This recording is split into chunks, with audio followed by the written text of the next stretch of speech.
The second malware sample that we shall analyze is Adware. The malware sample is open in PeStudio, and by looking at the main tab, the malware hash is then extracted and viewed in VirusTotal, flagged by security vendors as downloader, Trojan, and Adware. Family labels is PeStudio, AMPD, and Downstart. Adware is persistent advertising such as pop-ups or redirect search to advertising websites. Trojan, as we know, it disguises as legitimate software to trick users to install. Downloader downloads and installs malicious software. It can be used to download spyware. Family labels PeStudio is classified as an adware that automatically displays advertisements. Windows 32-bit executable file, and the entropy is high at 7.5, which means it's packed of obfuscated. The description of the file is ds setup. By looking at the version, the company name is Download Studio Project, and the file that is used to trick people to download the malware is ds setup. Malware is compiled using Visual Studio 2015 and packaged with Nullsoft installer. In the indicators tab, the imports flag is something that we have to look into, and it's got many sections, and there is a significant difference between raw size and virtual size.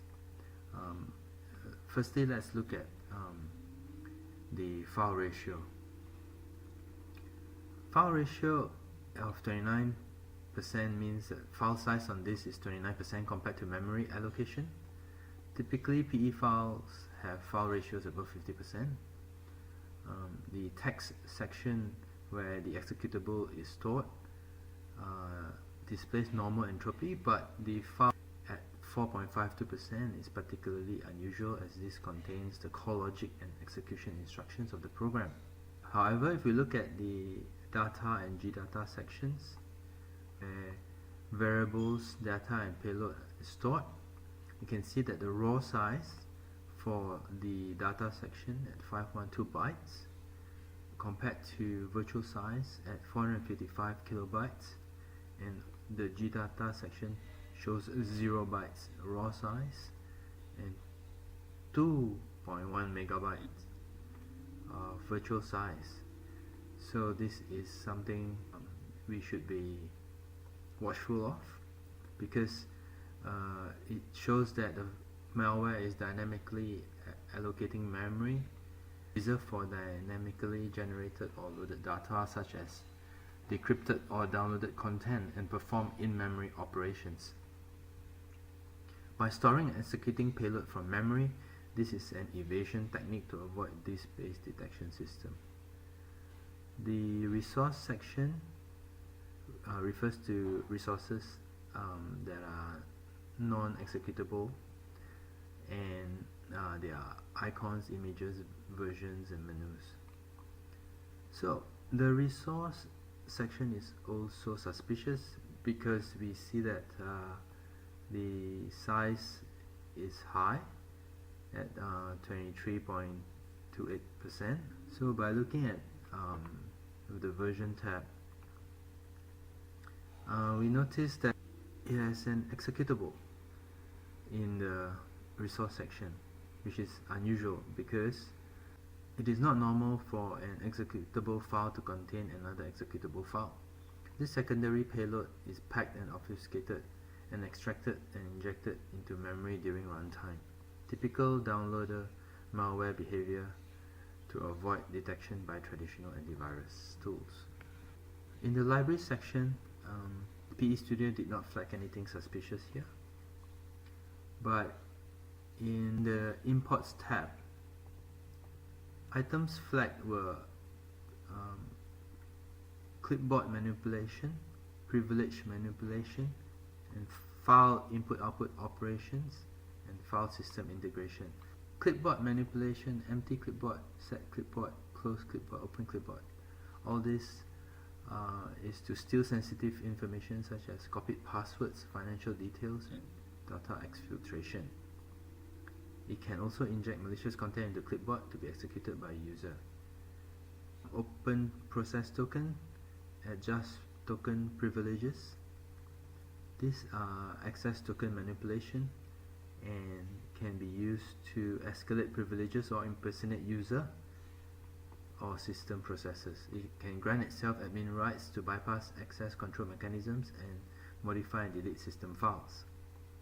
The input-output operation shows that it can write file, means that it can download payload to disk for execution. That means it can install secondary stages of malware.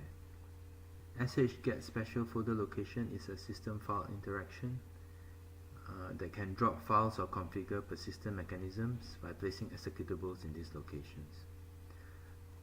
For those not already mentioned in imports, there are many items that are flagged in strings. Look at the registry manipulation here. They can delete, create, modify registry keys for persistence or sabotage. File security, file operation, file info, and all this, it's to manipulate file systems such as copying, deleting, moving files, and setting file security. And there is system and environment control, such as set default directories and set parameters info. All this to obtain system parameters and change working directory. Moving on to certificate. This is a very suspicious certificate because it is signed by Grand Media TOV, which is a potential concern. It is not a widely known signature authority, which can be exploited by malware authors. Further check has revealed that Grand Media is a threat used by Trojan agent. And finally, the overlay section is also of concern because overlay refers to extra data appended to the end of executable, which is not part of the main sections such as text, data, or resource sections. Nullsoft is used for creating Windows installer. With the installer script in the overlay area, it means that once the main executable completes its action, data and overlay such as installation files can be unpacked and executed. It has got very high entropy, almost 8, and it shows that malware is hiding itself, and with a file ratio of 67.43%, means that 2/3 of the content is actually loaded into memory for execution, exhibiting malicious behavior to deliver payloads to memory and perform evasive action to avoid disk-based detection. Thank you for listening to the second malware analysis.